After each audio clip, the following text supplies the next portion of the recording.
नमस्कार दोस्तों, मैं हूं अर्पित और एक बार फिर से आपका स्वागत है। लोकसभा चुनाव 2024 के प्रथम 2 चरण के बाद अब ये बात शीशे की तरह साफ हो चुकी है कि ये एक सामान्य चुनाव है जो कि मुद्दों पर लड़ा जा रहा है।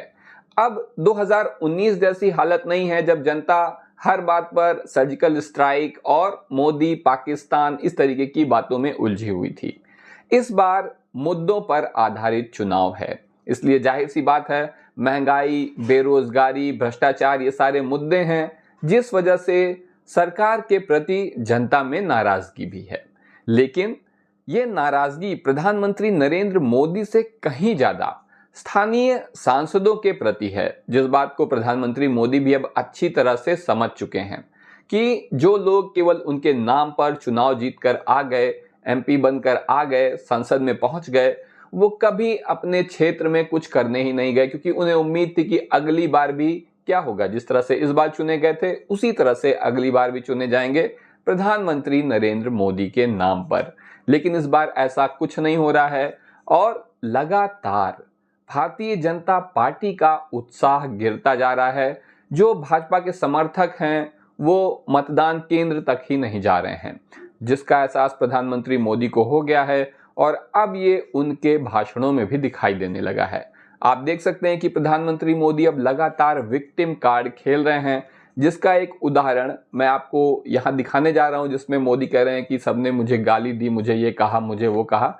आइए देखते हैं।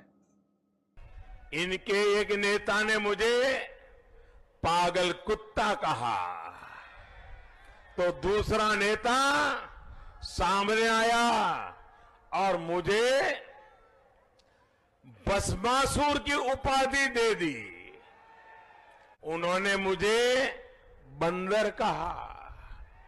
इनके और एक मंत्री ने मुझे वायरस कहा तो दूसरे ने दाऊद इब्राहिम का दर्जा दे दिया। इनके एक नेता ने मुझे हिटलर कहा तो दूसरे ने मुझे बदतमीज नालायक बेटा कहा। इतना ही नहीं, मुझे रेबीज बीमारी से पीड़ित बंदर बोला गया, चूहा बोला गया, लहू पुरुष बोला गया, असत्य का सौदागर बोला गया। साथियों, कांग्रेस के नेताओं ने मुझे रावण, सांप, बिच्छू, गंदा आदमी, जहर बोले वाला, मोस्ट स्टूपिड पीएम कहा गया। मुझे कहा गया जवानों के खून का दलाल है।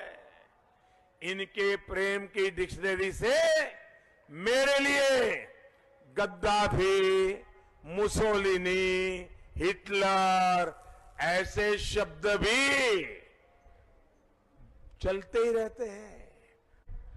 मानसिक तौर पर बीमार बताया, नीच आदमी बताया, निकम्मा, नशेड़ी, औरंगजेब से भी क्रूर तानाशाह, अनपढ़, गंवार, नमक हराम, नालायक बेटा, तुगलक, नटवरला।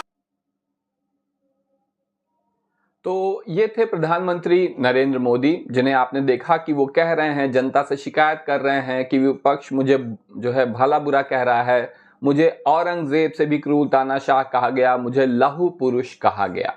तो इसका मतलब स्पष्ट है कि अब प्रधानमंत्री मोदी ये समझ गए हैं कि उनके विकास वाले जो बातें थीं, जो भारत एक विश्व शक्ति बन गया है, विश्व गुरु बन गया है, वो सारे मुद्दे खत्म हो गए हैं। अब मामला मंगलसूत्र पर आ गया है, मंगलसूत्र से मुसलमानों के घुसपैठिए होने पर आ गया है और अब प्रधानमंत्री मोदी को क्या क्या कहा जा रहा है, इसका विक्टिम कार्ड, इसमें से सारी बातें झूठ हैं। देखो, झूठ बोलना प्रधानमंत्री के लिए कोई नई बात नहीं है, ठीक है।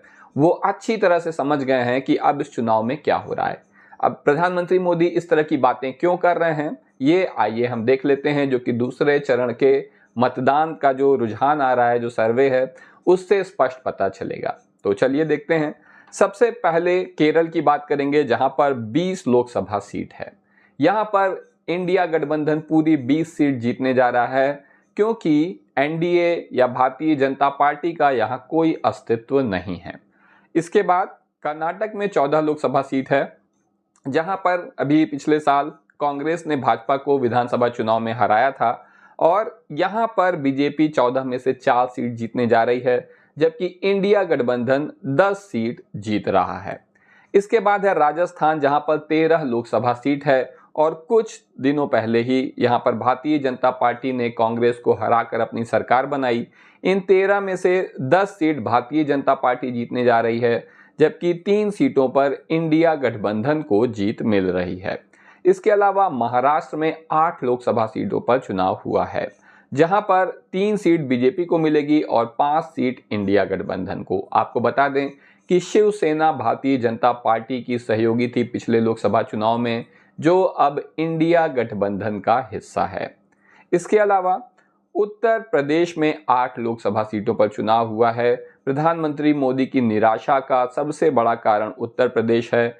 यहां पर दूसरे चरण में 4 सीटों पर भाजपा आगे है और 4 सीटों पर इंडिया गठबंधन जीत रहा है। आपको बता दें कि पिछले लोकसभा चुनाव में 2019 में इन 8 सीटों में से 7 सीट भाजपा ने जीत ली थी।